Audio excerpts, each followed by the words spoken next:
大家好，我是法山，一名平平无奇且做很多的法律工作者。今天又来跟朋友们更新法刊中国游戏30年了。今天呢要聊的是4個字：空口見抄。為什麼要聊呢？這2年來我發現，其實不光光是遊戲領域啊，在各類創作領域，文學、音樂、攝影等各方面，指責其中一方抄襲啊，已經成為另一方站在道德制高點並進行網暴的一種常見方式。這一點不知道大家有沒有體會啊？有的話請在彈幕裡進行案例分享。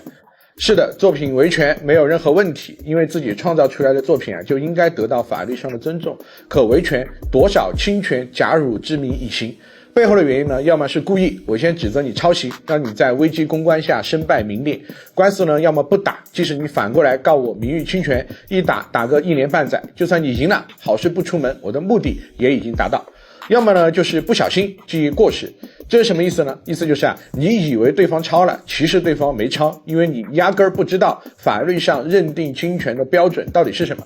這很正常，因為界定抄還是沒抄本就是一件在法律上一定需要均微辨別的事。為什麼呢？我們待會兒講。總而言之你會發現許多熱遊在剛出時都會面臨抄襲指控，比如有指控羊了個羊抄襲 Three Tiles 的，在原神剛出的時候也有指控原神抄襲塞爾達的，而最近呢還有指控圓夢之星借鑑蛋仔派對玩家地圖的。其中遊戲地圖抄襲呢，又是抄襲指控中一個比較集中的部分。恰巧呢，關於遊戲地圖抄襲的問題我們團隊在研究，今天就跟朋友們分享一下認定遊戲地圖抄襲的司法裁判觀點。我先短平快的給出一個初步結論那就是對上述遊戲的地圖抄襲指控其實都很難成立。我們就拿圓夢之星和蛋仔派對來舉例乍一看呢，兩款遊戲地圖簡單比對普通人是感覺有點像，但從專業人士看來就不盡然了。比如具體的地圖，像盒子裡的世界那張圖其實此類設計呢，在一些在線遊戲中也有，你很難主張獨創性。沒有獨創性呢，你就不能主張別人構成對你作品的抄襲。是的，法律層面要界定遊戲地圖的抄襲其實遠比大家想象中複雜，也應該複雜，甚至說必須複雜。因為空口見抄，指責容易也爽，但是呢，如果法律不足夠的審慎，貿然見抄，那對人類創作，包括遊戲作品的創作，就會造成巨大的傷害。要把事情說清楚我首先要分享一個知識產權有關立法中立法目的這一核心的概念。是我們為什麼要保護知識產權呢？是為了讓維權者有法可依嗎？不，這是手段而非目的。立法的核心目的，法律的第1條通常都會寫得非常清楚。比如說著作權法第1條就是鼓勵有利於社會主義物質和精神文明的作品的創作和傳播，同時呢，促進社會主義文化和科學的發展與繁榮。從這個維度來講，一方面知識產權權利人受到了侵害，若無法可依，得不到本應屬於創作者的獎賞，那這將注定打擊我們每個人豐富人類文明的積極性。但另一方面我們都知道，人類一代一代總是在前人的經驗中站在巨人的肩膀上往上不斷的攀登。如果我們不謹慎把握著作權保護的度，會反而助長一小撮人形成著作權壟斷。那些或許的確曾經為人類文明發展做出貢獻的人，很有可能反過來就會成為人類文明的絆腳石。一個最簡單的例子，萊特兄弟，人類第一架飛機是他們造的，沒錯，他們也及時完整的申請了專利。但彼時是20世紀初，美國的專利法也不完善，給了他們過多的專利權，這就導致某段時間內飛機的生產權都近乎被萊特兄弟壟斷了。因為但凡有人造飛機技術專利稍微和萊特沾點邊的，他們就會被萊特兄弟告。由此造成的後果是什麼呢？後果是一戰開始時美國發現自己在飛機制造方面的技術已經遠遠落後於歐洲其他國家，後才開始司法介入的。知識產權保護是要成為促進發展的推進器，而非知識壟斷的保護傘，這是我要告訴大家的第一點，也是最基礎的一點。在此基礎上，第二點就是大家還會發現界定抄襲還是沒有抄襲，剽竊還是沒有剽竊，就成了一件尺度很難把握，也是專業度極高的事。而這就給了很多人空口見抄可乘之機，甚至不是普通人，就連平台亦如此。比如我不知道大家有沒有在平台投訴的經驗如果你有一定基礎理由和證據，然後在抖音、小紅書等平台上投訴另外一個人抄襲，平台呢一般都會進行嚴格的處理的。為什麼呢？背後的法律邏輯是被投訴人到底侵權還是沒有侵權，平台也不知道，因為它太精微了。平台每天處理這麼多投訴，沒有精力專門請法務團隊進行對每個案子的仔細辨別。於是在避風港的原則下呢，為了避免自身的責任，他們乾脆就直接判定侵權，如果被投訴人不服呢，你倆自己打官司去。所以了解大背景以後，我們回到主题，对于這些乍一看很有相似度的遊戲地圖間，侵權還是沒侵權的判斷標準到底是什麼？我們先大而化之的說根據既往的司法判例呢，法院對著作權侵權的認定主要判斷標準是實質性相似加接觸。接觸這個好理解時間上的先後順序是其中的一個標準，而實質性相似呢就會比較複雜。首先呢，法院會將作品中任何處於公共領域內的要素以及無獨創性的內容都排除在著作權保護範圍之外，故對於該類遊戲地圖的通用設計或者在線設計呢，一般都會先予以排除。基於必要場景或者表達有限情形下的設計呢，也應予以排除。什麼叫公共領域的要素和無獨創性的內容呢？我愛你三個字就很沒有獨創性，是個人都會說。而同樣的，在 MOBA 遊戲地圖中上中下三路和河道的設計，英雄聯盟、DOTA、王者榮耀等遊戲都普遍在用，就屬於公共領域內的要素，不受著作權的保護。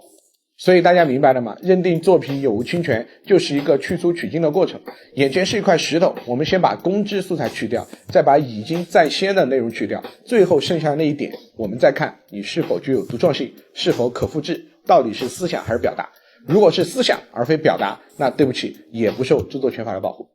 原因很簡單，全世界有70多億人，每個人每天都有無數的想法，但其中諸多想法的核心都有相似性。如果著作權法不強調獨創性，連思想都要保護，那這其實是在限制人類的思考，阻礙社會的發展。具體到遊戲地圖上，目前的司法實踐呢，會依據具體遊戲玩法的不同，將相應遊戲地图界定為美術作品和圖形作品兩類。而這些一眼看起來比較相似的案例根據既往的司法判例，法院一般會將之明確為美術作品，然後進行具體的比對。舉個例子有一個遊戲地圖抄襲判決就非常的經典，那就是網易公司就旗下《大話西遊》的手遊《素》、《大唐仙靈》和《夢幻仙語》遊戲場景地圖的侵权。在該案中網易既主張《大話西遊》遊戲中的美術設計具有極高的商業價值，係美術作品，而被告遊戲《大唐仙靈》及《夢幻仙語》的遊戲場景地圖呢，就構成了對《大話西遊》美術資源的大量抄襲。然後你會發現雙方的攻防博弈很有意思。比如網易將不僅就場景地圖的整體和局部分別主張權利又將場景地圖拆分為各個小的場景和各個設計元素來進行主張權利。而被告呢，除了出具不侵權的對比意見以外，一個核心的主張即主張遊戲地圖中的大量元素為公知素材，比如說地圖中許多美術元素已經在先遊戲中運用過了故不受著作權法的保護。而法院是怎麼審的呢？如同我方才的介紹般法院首先會給到某個具體的遊戲場景地圖是否構成認定美術作品的標準，即是否具有獨創性。如果沒有，那抱歉，也不構成美術作品。其次呢，法院會給到美術作品間是否構成實質性相似的評價標準，即兩幅美術作品間在建築素材、場景環境、色彩、線條、圖案的選擇和搭配等是否有相似之處。最後，法院方才會就原告主張的美術作品中的元素，即和被告提出的在先遊戲作品中的美術元素進行比對，又和被告方自己遊戲場景中的美術元素進行比对。只有當原告的美術作品既和在先不同，又和在後美術作品構成實質性相似的情況下，才會認定其遭受了著作權侵權。我這麼一總結乍一看很簡單，但我要告訴大家的是關於遊戲著作權侵權的判決書其實是最難啃。多的不說，我們所做知識產板塊的律師目前都是博士起跳的。你要真是看過此類判決書你就會發現，認定遊戲是否在遊戲地圖等方面構成著作權侵權，每一個圖形、每一款設計背後的邏輯呢，律師雙方是一定會錙銖必較、寸土必爭。而法官呢，除了挨個進行比較以外，還要從法理上進行條分縟析的闡述。一份判決下來沒個上百頁不行。在此情況下，當事人自己主張對方構成侵權也就罷了，旁人呢若貿然跟風、空口見抄，其實是不夠審慎，且有被告名譽侵權的法律風險。因此當遊戲中一方指責另一方抄襲的時候，我的建議是可以保持關注，但要保持最基本的審慎，因為不負責任的空口見抄不是在保護原創，而是在傷害原創。更重要的一點是，遊戲企業他們是有充分的司法資源來起訴你的。